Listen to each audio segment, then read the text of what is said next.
If you remember last week, you had to ship a jewelry box to Peoria, and that took you 2 trips, one to the hardware store to find a box, and another to the post office where you stood in line and then paid an exorbitant amount to ship your very nice jewelry box. We fixed one problem with standing in line and paying a lot of money with the use of software and signing up for business accounts on the big 3 shippers. So today we're going to solve your box problem.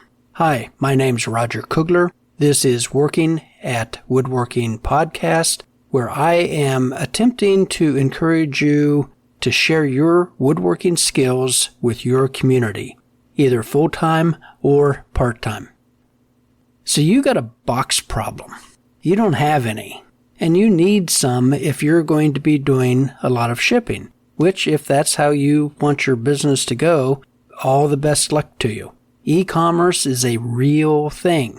It is here to stay, and some people make a very, very good living making things and selling them online. Part of that is shipping those things. So not all boxes are the same. Most of us, we just reuse boxes that we get from stuff that we buy online.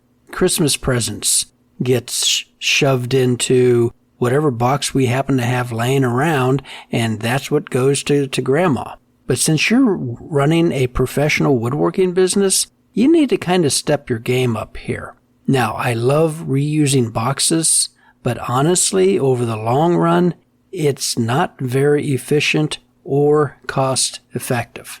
So if you have a few items that you're making, you need to figure out the exact size box you need to ship those items. What size is that? Well, it's a size that fully contains your product with enough padding to protect your product, the smallest size possible, at a very good price.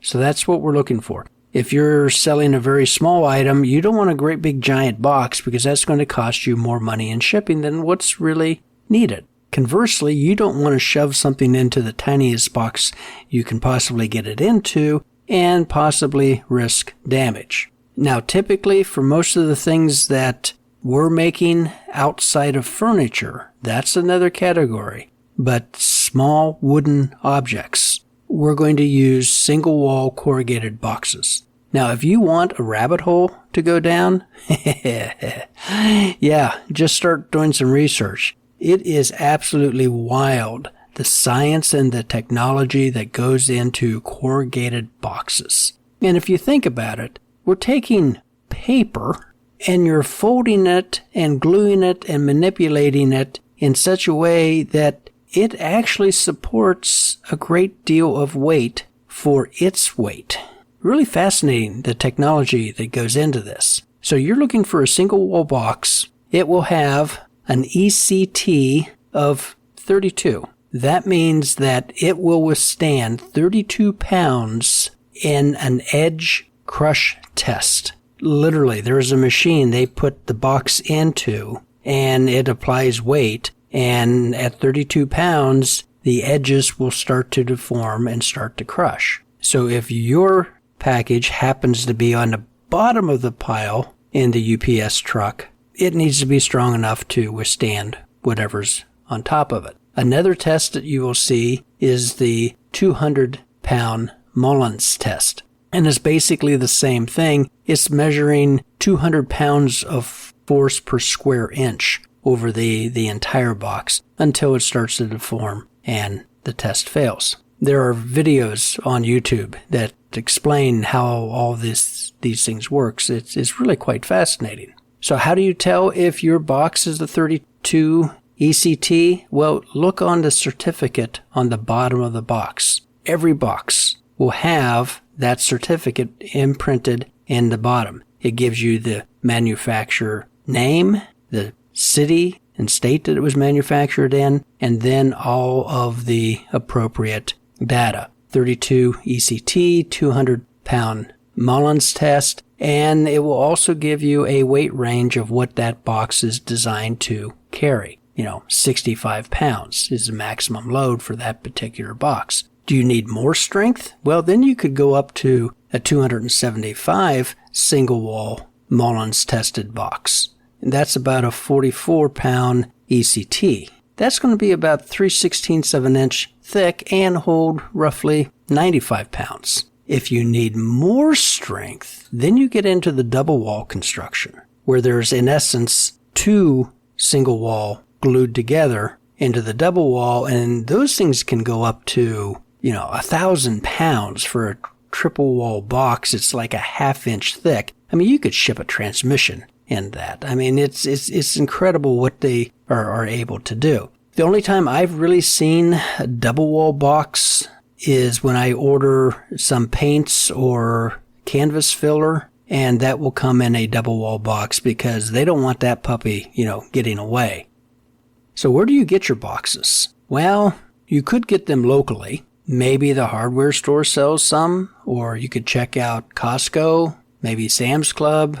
Pack Mail sells boxes, all different sizes. They have the big Pack Mail label on there, so they're doing some branding. Or you might be lucky enough to actually have a packaging store nearby. If you live in a large major metro, you probably have a packaging distribution center nearby. Mine is I've got one about 50 miles away, but honestly, the prices are a little pricey, and I have found it more economical to order online. Uline is a huge company. They sell everything business. I get all of my packaging supplies from them, but you can also buy steel barrels if you wanted them, wooden pallets, plastic pallets, supplies for your office, for your restrooms, just all kinds of business supplies. Huge company. They have distribution centers all over the U.S. and probably elsewhere.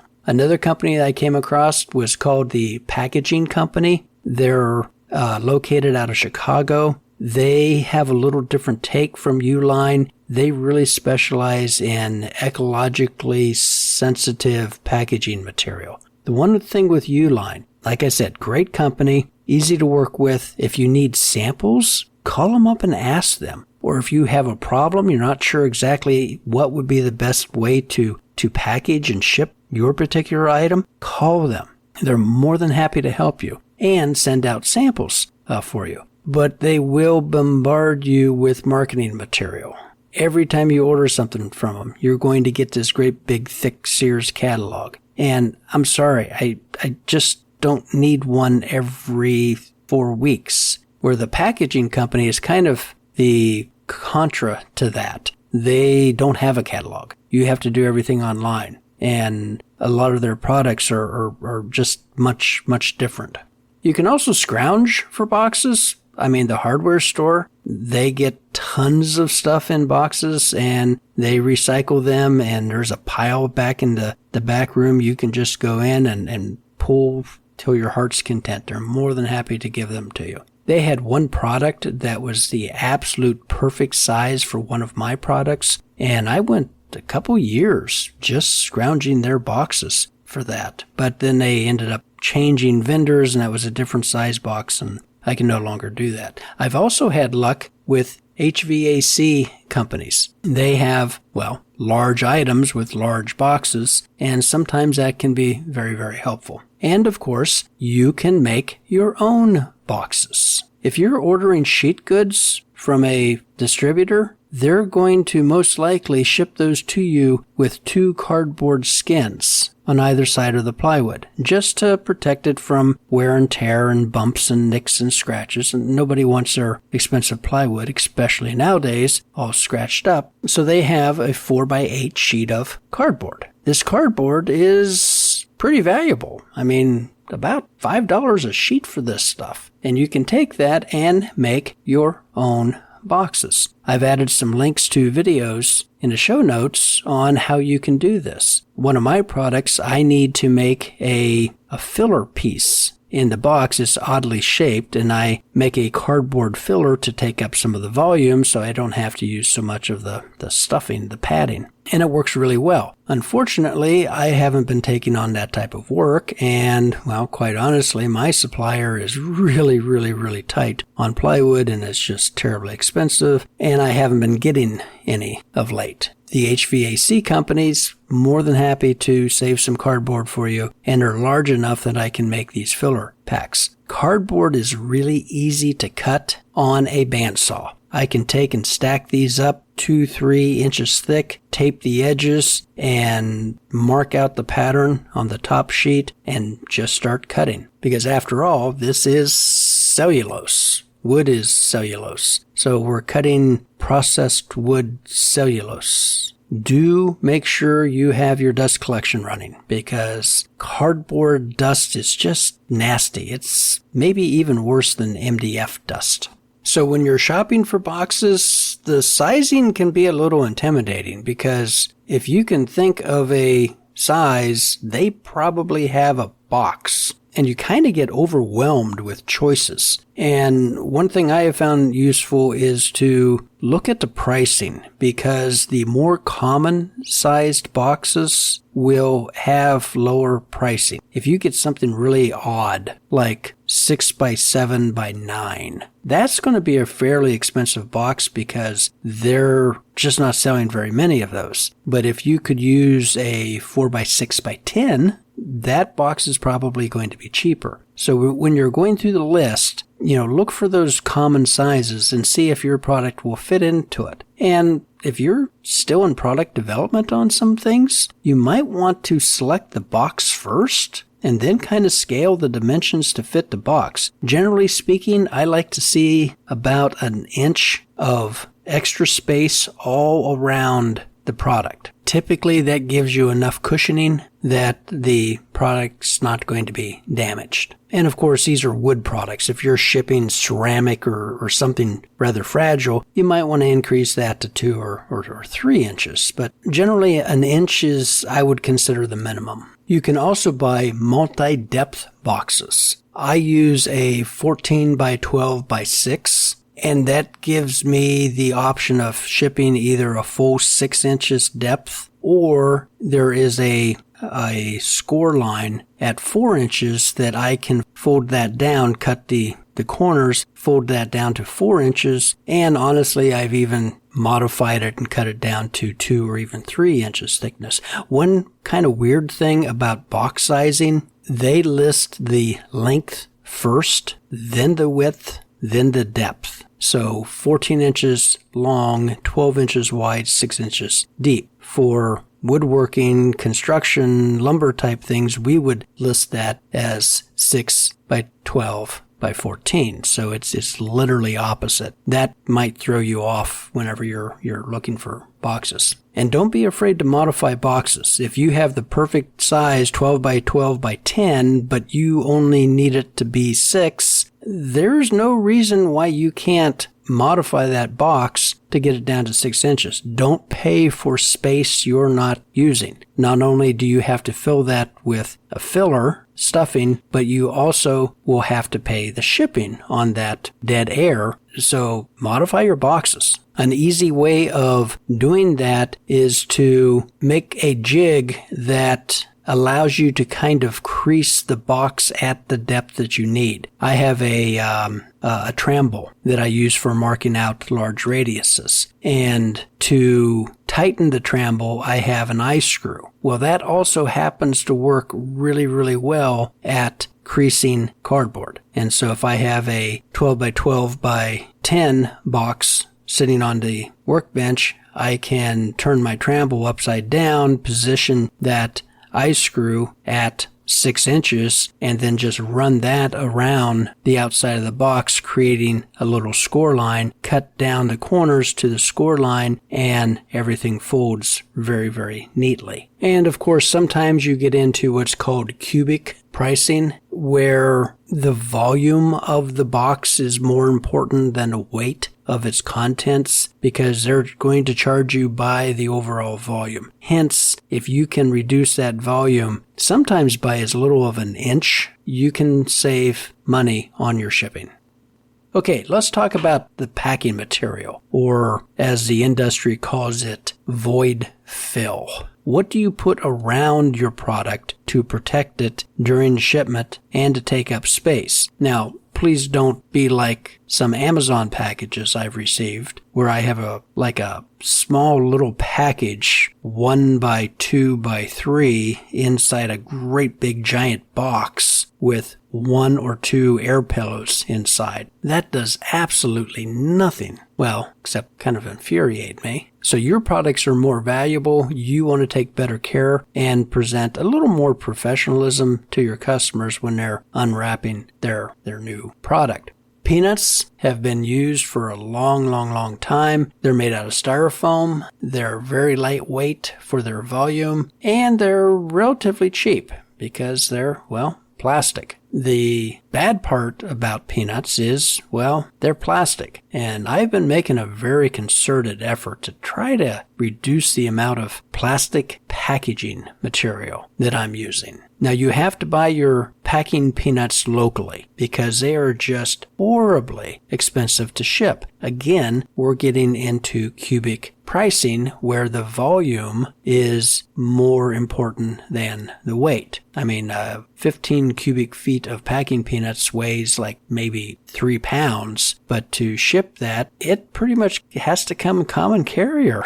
Guess how much you're going to pay for that. And the other kind of nasty thing about packing peanuts is you have to store them. Now, if you're in a really large shop, that's not an issue, but if you're working out of a 1-car or maybe 2-car garage, storing a great big bag of packing peanuts, that can kind of be an issue. Now, I've bought mine at the local pack mail store. They have these great big huge bags that barely fit into my Jeep, and quite honestly, they're kind of a pain in the butt. I have to turn the fans off because every time I pull them out of the bag and dump them into the box, if I'm right in the airstream of the fan that is blowing all over the place, and there's got to be a better way of doing this. And of course, they're not recyclable. Overall, they're messy. I finally have broken that habit of using packing peanuts. Yes, you can buy biodegradable packing peanuts, and you are going to pay dearly for them. So I'm not willing to make that cost, considering the other negatives of packing peanuts. So what about air pillows? That's kind of the latest and greatest technology. Air pillows are really neat. If you've gotten something from Amazon, you've probably seen the air pillows. They're not as much fun to pop as good old bubble wrap is, but there is some satisfaction there. And the downside is that, it's plastic. So that's going into the landfill. And you need a rather expensive machine to use air pillows. I looked at one this morning, and it was like $700, to get started. Now, the packaging company that I mentioned earlier, they are actually making paper air pillows. Yeah, they say that the glues that they're using are biodegradable and they're really cool. You can recycle them in regular curbside. Sounds really interesting and maybe could be a solution. The starter kit runs about $800. No, I don't ship that much to make that investment. But if you're a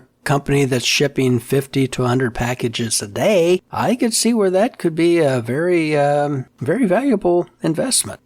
That kind of leaves us with paper. Good old-fashioned paper. You can buy many different types of paper void fill. Everything from kind of a lightweight craft paper that you literally just kind of crumple and ball up and stuff around your product to shredded paper. It literally looks like somebody ran this through a shredder, and you get all these tiny little 1/8-inch strips, 6 inches long, and you can pack those into little nooks and crannies. And they also make pillowed paper packing material. This is kind of neat. There's obviously some type of machine that deforms the paper in a way that it kind of resembles pillow, kind of a corrugated pillow, but it looks really neat. There's some that will use multi-layers of paper and kind of crinkle them all together to create volume. These are great because they're fairly lightweight and they are biodegradable. I mean, just go ahead and recycle that, reuse that. And it's not terribly expensive, not prohibitively at all.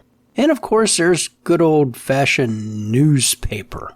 Yeah, if those are still around in your area. You need a subscription, and then the newspaper is free. And some people will kind of turn their nose down at using newspaper, kind of lowbrow, low class. But, for the products that I'm making, I don't care. And honestly, I order a lot of things from Jamestown Distributor out of Rhode Island. I used to live next door in Connecticut, and they use local newspapers. And yeah, I uncrinkle those. I straighten them out, put them back together, and I read those newspapers. It's really kind of fun. So maybe my customers are doing the same type of thing. If you don't have a magazine subscription, I would encourage you to get one, but you might talk to the local newspaper or the local newspaper carrier. You might be able to get the extras from them. That's free paper.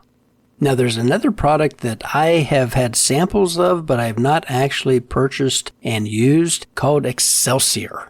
Ooh, this is wood. Some people call it wood wool, and it's a byproduct of, I think, the veneer industry, where they take the core and shave off these wood fibers. They're like maybe a 1/16 of an inch in diameter and long stringy things. If you ever watched A Christmas Story and the old man wins that fantastic gift, the trophy, and it comes in this great big box, it's labeled Fragile and must be Italian, and he unpackages it, and it's the woman's leg lamp. But all that stuff that he's throwing out, it looks like straw, was actually Excelsior. It used to be used all the time. But, modern, conveniences, we've kind of gotten away from that. Well, there's several companies that are making and selling that. And that could be a very, very viable thing. I'm trying to figure out how I can use scrap wood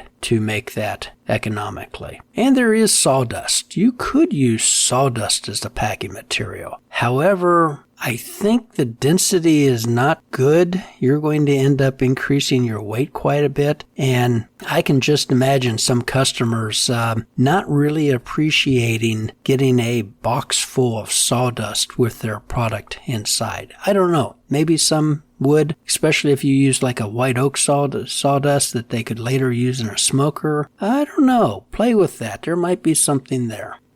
But what about the unboxing experience? Yeah, you've seen those videos on YouTube, where the guy films his unboxing experience of a new Festool.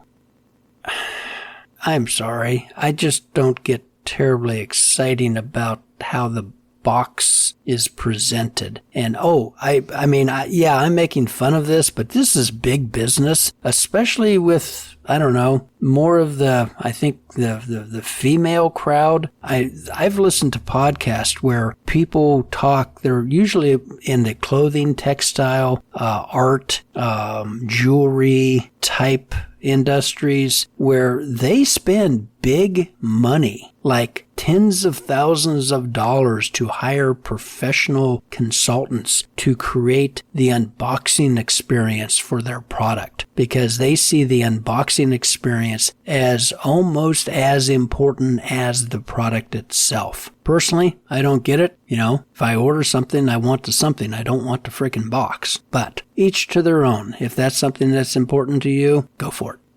Now that kind of leaves us with just padding material. This is what you are going to wrap your product in to protect it from nicks and scrapes and bumps and bruises in shipping or in handling, just as you're packaging this thing. For years, everything that you received in the mail was wrapped in like 7 layers of bubble wrap, which of course was great fun because who can really resist bubble wrap? Honestly, who really can? But again, it's plastic. It's kind of expensive, and I just really wanted to get away from it. And I did find a product from Uline. It's basically a indented craft paper. There's like little, indents. It's not perforated, but it's deformed in such a way that kind of creates a bit of a cushion. And I buy them in 2 foot by 3 foot sheets and use it to wrap my products in. And I've been very happy with it. I've had no complaints with it. There's just enough that moving stuff around the shop, you're not going to end up, getting a little scratch or a little dent, in the wood. I've been very happy with it. I just seal it up with paper masking tape, which is much cheaper than using something like blue tape or plastic tape. And of course, you can just use regular craft paper. I mean, they've done that for probably hundreds of years. You just wrap the package in craft paper or even newspapers. I mean, the Sunday comics give people something to read. So that's your box and your void fill and your padding material. The only thing that's left is taping everything up. And there's actually all kinds of options for that. Typically, we use the plastic 3M Scotch brand tape, the stuff that comes on the little red dispenser. It's about 2 3/4 inches wide by 300 yards, and you unravel that, and it's got the little cutter that never works, and you put it over your box.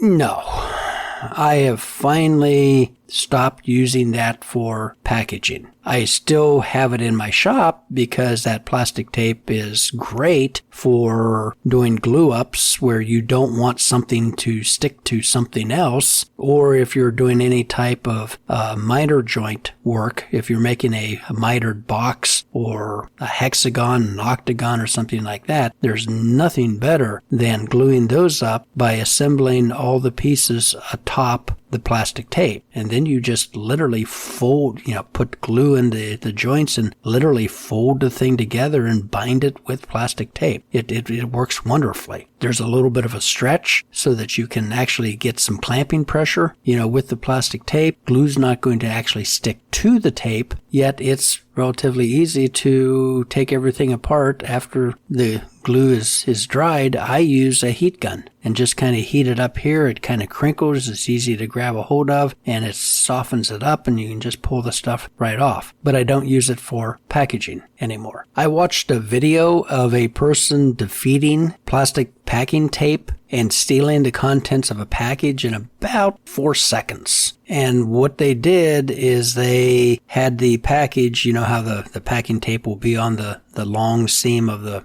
cardboard. They simply pushed downward right beside the plastic tape, and the adhesion immediately gave way. And they pushed her hand into the box, kind of fished around, grabbed something, pulled it back out, then turned the box upside down and kind of tamped it, and the tape readhered as if nothing had ever happened. They also did a test where they taped up a box, rather large box, with plastic tape, and then had someone stand in it, and they lifted the box up. And of course, the person, went right through the bottom of the box. Then they showed the same thing with paper tape. You can't defeat paper tape because the adhesion between the paper tape and the paper box is so good, there's no way that you can not destroy one or the other and get in and get to the contents inside. You just can't do it. They also took the same size box, used paper tape on it, had a person stand in it, and 2 other people actually lifted that person up off the ground, and the box held with the paper tape.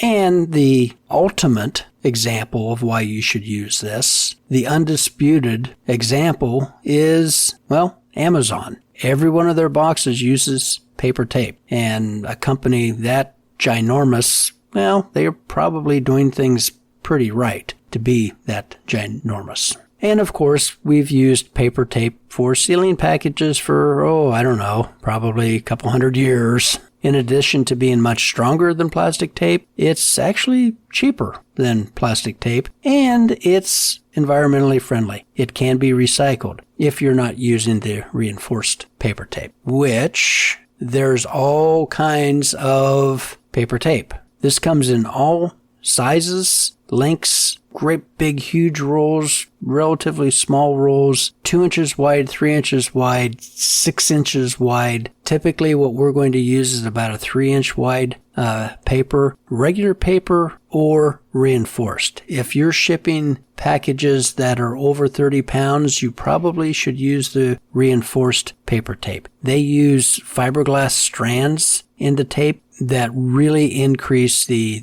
strength. If your packages are generally under 30 pounds, the unreinforced tape should be perfectly adequate. Yeah, it's not as convenient as the plastic tape off the stupid little red dispenser that the cutter never actually works very well. You need some type of a dispenser for the paper tape because you have to water activate the adhesive. Unlike, the old stamps where you just lick them with your tongue, you don't want to do this with paper tape. So you need some type of a dispenser. Now they make a machine that you can dial in, I need 36 inch, and crank the handle and it will dispense 36 inches of moistened, activated tape that you can immediately put on your box. They're kind of pricey, $300 or $400. They also make a low-tech one that you just pull the tape over a sponge. That's like $130, $140. I have kind of futzed around and tried to make one because I'm,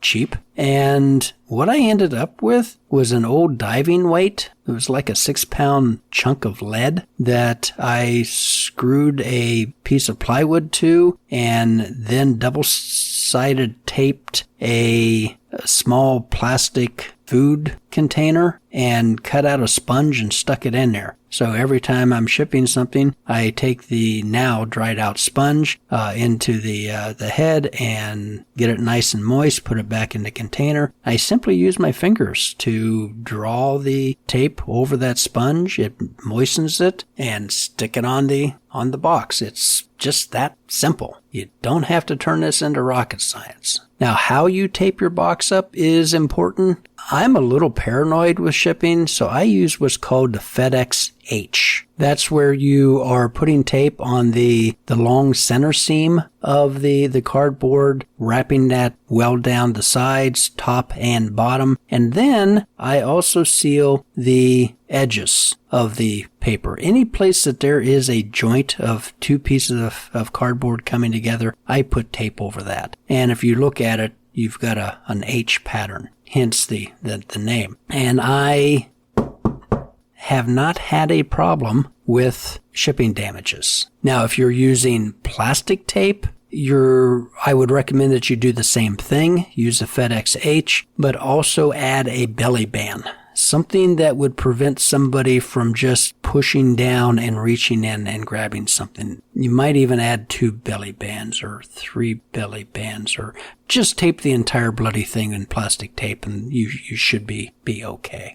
What about insurance? Should you insure your package? That is really, it's insurance. It's kind of a personal thing. What is your level of risk tolerance? I use just the standard insurance that comes with every package. I think FedEx and UPS is like $100 per package. That doesn't cover the full cost of some of my products, but honestly, I've been really, really, really fortunate and I've not had any losses or any claims. And that's over about 20 years. So knocking on wood, I've been very fortunate with that. So you might say that I'm self-insured. Since I've had no real losses, I'm happy with what they provide for free. But it's up to you. If you're shipping something that's really, really expensive, thousands of dollars, then yeah, I would definitely buy the extra insurance to cover that. What about marking your boxes fragile? No. I don't have firsthand knowledge of this, but I have heard that those packages that are marked fragile, handle with care, if they're the appropriate size, that becomes the soccer ball for the guys in the warehouse during lunch. So, yeah, I've heard that it's kind of almost an insult that, we are trained package professionals, package handlers, and we know what we're doing. And of course, we're going to treat your package with the utmost respect and care. And you don't need to remind us that your package is fragile. It's, like I said, something I've heard. I don't know if that's true or not. I've never bothered with anything. And besides, most of our products really probably are not fragile. Other suggestions? Have a dedicated shipping area, if at all possible. If you're in a, fairly large shop, you can probably do this. A corner of the shop someplace, make sure it's well lit. You have some storage shelves that you can, store the various size boxes you may be using. Your tape dispenser is very handy, and you have a scale. The scale doesn't need to be terribly elaborate. In fact, I've used one I bought at Sam's Club 15 years ago. It was $60 maybe, a shipping scale. The top totally fell apart. I just took that off and re-zeroed it, and it works perfectly fine. So you don't need to get really elaborate. I do compare my package weight with the shipper's package weight. So when I take something to FedEx, I see what their scale reads. And if there's ever a discrepancy, then, I may need to replace my scale. But no, I don't think you need to spend hundreds of dollars on a scale. And of course, your shipping area should be dry. Cardboard and water do not mix well. Remember, the goal is to package and ship your product safely, efficiently, and cost-effectively. No standing in line, no scrounging around for materials. Your time is valuable, so use it well. What about shipping large pieces like furniture, kitchen tables, dining room chairs, credenzas? Honestly, I've never done that. I have personally delivered those items to customers in my local area, but I've never shipped. That kind of sounds like a future episode. If that's something that you have experience with, please contact me. I would love to pick your brain. So recommendations for this week, there's a whole list in the show notes. There's a couple in there on how to make your own boxes. There's a young lady by the name of Jessie from Lumi. She has a wonderful series of videos, everything packaging. She owns a packaging company, and she networks with other packaging suppliers, and looks like she's got a very good operation there. And she kind of gets into the unboxing things, but she has very good information about, different void fill options and taping and so on and so forth. And there's also the video about how to avoid package theft, and links to Uline and the packing company. Missed jobs. A lady contacted me about making a printer garage. Yeah, I know, a little weird. She sent me a photo, and it's a wooden structure, 3-sided, that sits over a printer so that she can use the top of the printer. And she says that if she needs to open up the top of the printer, she simply pulls it out. Otherwise, it sits in this nice little garage, and she has a big plant, sitting atop of it. She bought a new printer. The old garage doesn't fit, and so she's looking for something new. That might be something. I don't know. I've never really, I would not have thought of that on my own. Let's just say it that way. A special shout out to listeners in Grand Forks, North Dakota, USA, and Kultivik, Norway. Really appreciate it. And I'd also like to thank the listener who emailed me and said how very much they appreciate the podcast, especially episode number 40 on sawtooth geometry. Thank you very much for that. That really, meant a lot to me. So check out the links for affiliate links that you may find helpful. And remember, I do offer business coaching for those of you who are just maybe overwhelmed with, should I do this? Should I do that? How do I do this? How do I do that? I'd be more than happy to talk to you. 15-minute introductory conversation, no charge at all. I'll probably pick your brain as much as you pick mine. Otherwise, I wish all of you happy woodworking.